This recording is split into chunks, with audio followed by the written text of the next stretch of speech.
Following Australia's 3-1 victory in the Border Gavaskar Trophy, we got our World Test Championship final matchup, Australia versus South Africa. The two teams haven't played a test against each other in the past 2 years, and the stage is certainly set for a classic. Let's look at this past World Test Championship cycle to see Australia's path to the final. I just want to give a big congratulations to Team USA for winning their first warm-up match against New Zealand in the Under-19 Women's T20 World Cup. It's a great accomplishment, and I can't wait to see how far the team goes in the tournament. Australia, once again, had a dominant cycle. They're currently standing at 11 wins, 4 losses, and 2 draws. They won 3 of their 5 series and drew the other 2.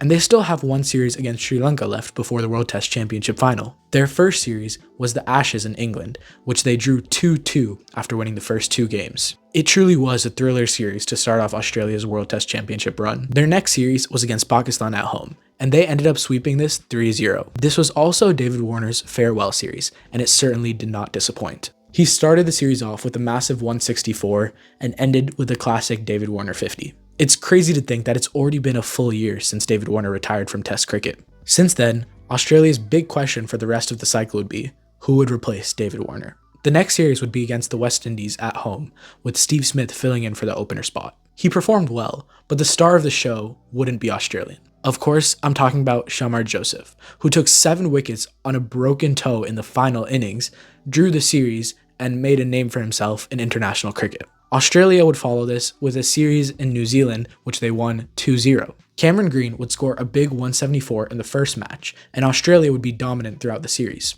The only problem for them was Smith's poor form at opener, and they desperately needed to find a replacement for David Warner.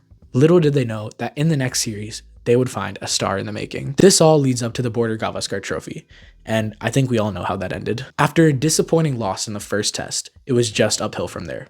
Travis Head scored big centuries in the second and third test, and in the fourth test, we saw Sam Constas make his debut. To see anyone smack Jasprit Bumrah the way he did was unheard of, and to also be on debut is just extraordinary. Of course, Bumrah, being Bumrah, still took 32 wickets in the series, the most in the last decade. In the final test, 35-year-old Scott Boland, who is possibly the best backup bowler in the world, took 10 wickets and sealed the series for Australia. Bo Webster also proved to be a valuable player on his debut and could definitely make an impact in the World Test Championship final. Over the past few years, we've gotten so accustomed to hearing these star players performing well, it'll be interesting to see how Australia transitions into their next generation of Test cricketers. I also wanted to take a second and talk about Pat Cummins.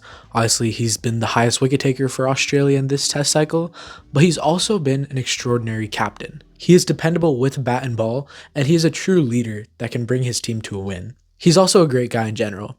I had the opportunity to interview him a few months back at MLC, and you should totally watch that video. It's hard to think that Australia would stray away from their core players for the World Test Championship final. However, there is still 1 series and many months left for them to decide on their 11. Obviously, Australia never comes into a test match as the underdog. However, South Africa's sheer dominance this cycle shows that we are in for a great match. Thank you so much for watching. Be on the lookout for my video on South Africa's path to the World Test Championship final.